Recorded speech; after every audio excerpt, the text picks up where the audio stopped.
Ya saudara-saudara jemaat di Klasi Solo, jumpa lagi dalam program Bina Iman. Dan saat ini sebelum kita membaca dan merenungkan kebenaran firman Tuhan, kita mohon penyertaan Roh Kudus di dalam doa. Kita berdoa secara sah.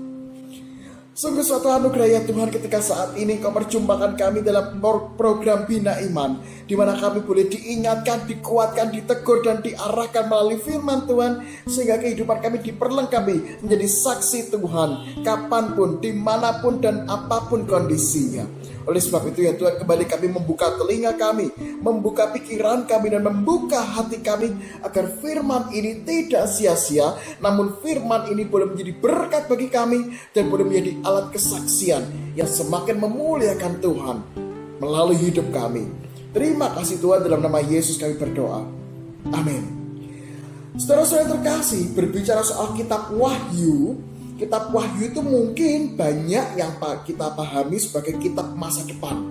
Pokoknya orientasinya masa depan, seperti ramalan-ramalan masa depan.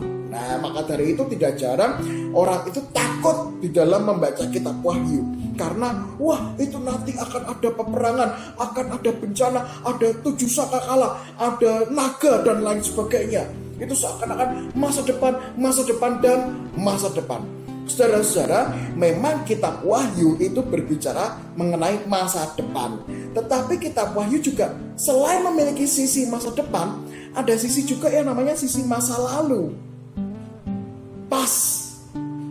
Jadi bukan cuma future, tetapi juga ada yang past, masa lalu, sisi masa lalu. Oleh sebab itu kalau kita lihat kitab Wahyu sendiri ditulis oleh seseorang bernama Yohanes di Pulau Patmos. Dan kitab Wahyu sendiri dialamatkan kepada 7 jemaat, dan itu bisa kita baca dalam Wahyu pasal 2 dan pasal yang ketiga. Ada Efesus, ada Smyrna, ada Pergamus, ada Tiatira, ada juga jemaat di Sardis, ada juga jemaat di Laodikia, ada juga Philadelphia. Ketujuh jemaat itu adalah alamat untuk surat Wahyu ini. Artinya apa? Zaman yang dulu, di masa yang telah lalu, ada pergumulan yang dialami oleh 7 jemaat. Ada masalah yang dialami 7 jemaat. Ada yang namanya kesulitan yang dihadapi oleh 7 jemaat tersebut. Nah, kalau memang kita baca di Wahyu pasal yang kedua dan yang ketiga, kita melihat saudara-saudara ada permasalahan di dalam jemaat-jemaat itu sendiri, maupun masalah yang berasal dari luar jemaat itu sendiri. Yang pasti saudara-saudara, mereka menghadapi yang namanya pergumulan, menghadapi yang namanya beban, menghadapi yang namanya masalah. Oleh sebab itu Yohanes memberikan surat pastoral, ya, surat penggembalaan kepada 7 jemaat yang dimaksud di Wahyu pasal 2 dan pasal yang ketiga. Nah, saudara-saudara yang terkasih nama Tuhan Yesus, sebetulnya apa sih message atau pesan dari kitab Wahyu ini? Nah, di antara banyak pesan yang ada, kita akan mencoba untuk menggali dari Wahyu pasal 14, saudara-saudara. Wahyu pasal 14 ayat 6 sampai yang ke-13. Sekali lagi, Wahyu pasal 14 ayat 6 sampai yang ke-13. Demikian bunyinya. Dan aku melihat seorang malaikat lain terbang di tengah-tengah langit, dan padanya ada Injil yang kekal untuk diberitakannya kepada mereka yang diam di atas bumi, dan kepada semua bangsa dan suku dan bahasa dan kaum. Dan ia berseru dengan suara nyaring, takutlah akan Allah dan muliakanlah Dia, karena telah tiba saat penghakimannya, dan sembahlah Dia yang telah menjadikan langit dan bumi dan laut dan semua mata air. Dan seorang malaikat lain, malaikat kedua, menyusul Dia dan berkata, sudah rubuh Babel, kota besar itu, yang telah memabukkan segala bangsa dengan anggur hawa nafsu cabulnya. Dan seorang malaikat lain, malaikat ketiga, menyusul mereka dan berkata dengan suara nyaring, jikalau seorang menyembah binatang dan patungnya itu dan menerima tanda pada dahinya atau pada tangannya, maka ia akan minum dari anggur murka Allah yang disediakan tanpa campuran dalam cawan murkanya. Dan ia akan disiksa dengan api dan belerang di depan mata malaikat-malaikat kudus dan di depan mata anak domba. Maka asap api yang menyiksa mereka itu naik ke atas sampai selama-lamanya. Dan siang malam mereka tidak henti-hentinya disiksa, yaitu mereka yang menyembah binatang serta patungnya itu, dan barang siapa yang telah menerima tanda namanya. Yang terpenting di sini ialah ketekunan orang-orang kudus yang menuruti perintah Allah dan iman kepada Yesus. Dan aku mendengar suara dari surga berkata, tuliskan, berbahagialah orang-orang mati yang mati dalam Tuhan sejak sekarang ini.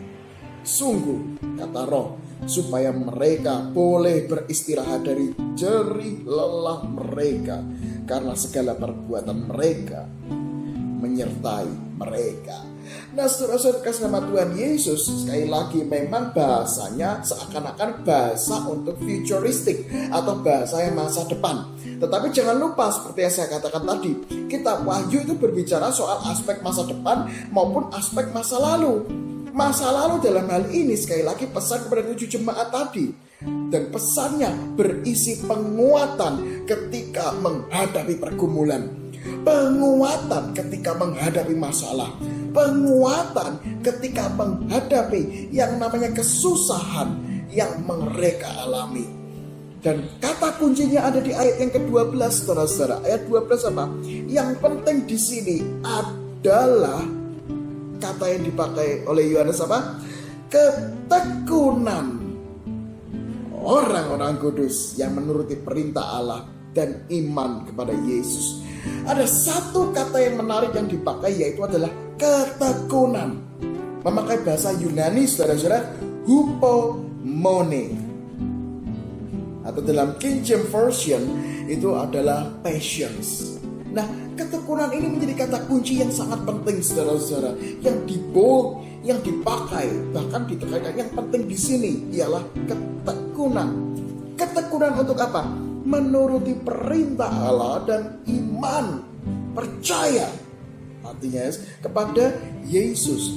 Sehingga saudara-saudara terkasih nama Tuhan Yesus, di masa yang akan lalu 7 jemaat mengalami pergumulan.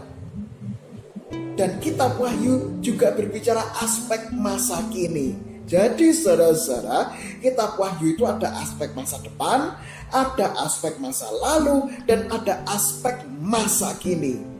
Ketiganya pesannya sama, saudara-saudara. Pergumulan akan senantiasa ada, masalah akan senantiasa ada, kesulitan akan senantiasa ada. Dan mungkin saja detik ini ketika Anda mendengarkan renungan ini, kita juga merasakan bagaimana kesulitan hidup belum selesai dalam kehidupan Anda dan saya. Mungkin ketika kita mendengarkan renungan ini, kita pun masih memiliki pergumulan yang belum terselesaikan, masih memiliki masalah yang belum terselesaikan, masih memiliki beban hidup yang belum terselesaikan. Akan tetapi saudara-saudara, pesan Yohanes kepada 7 jemaat, terutama di kitab Wahyu, jelas sekali, yaitu apa? Tekunlah, hupomone, patience, teruslah bersabar. Untuk apa, saudara-saudara? Untuk menuruti perintah Allah dan iman kepada Yesus. Sesulit-sulitnya kehidupan kita, seberat-beratnya kehidupan kita, tugas kita apa sih? Sabar, saudara-saudara. Tekun untuk terus ikut firman Tuhan, untuk terus percaya kepada Kristus. Sehingga di dalam kehidupan ini kita bukan percaya dalam arti pasif, tetapi percaya dalam arti aktif. Yaitu apa? Tetap berusaha, tetap berjuang, tetap semangat, tetap bertahan.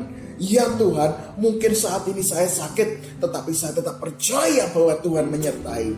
Ya Tuhan, saya memang masih memiliki masalah keuangan. Saat ini mungkin pendapatan saya menurun, tetapi saya yakin bahwa Tuhan menyertai. Sehingga di tengah masalah ekonomi detik ini, saya tetap berusaha dengan jujur, tetap bekerja dengan jujur, tetap berjalan dalam firman Tuhan. Tidak tergoda untuk menyerah, tidak tergoda untuk curang, tidak tergoda untuk berlaku licik. dan tetap mengandalkan Kristus di dalam masa sulit ini. Oleh sebab itu saudara-saudara terkasih nama Tuhan Yesus, hupomone, bertekunlah, sabarlah, karena ada saatnya kita mengakhiri semuanya.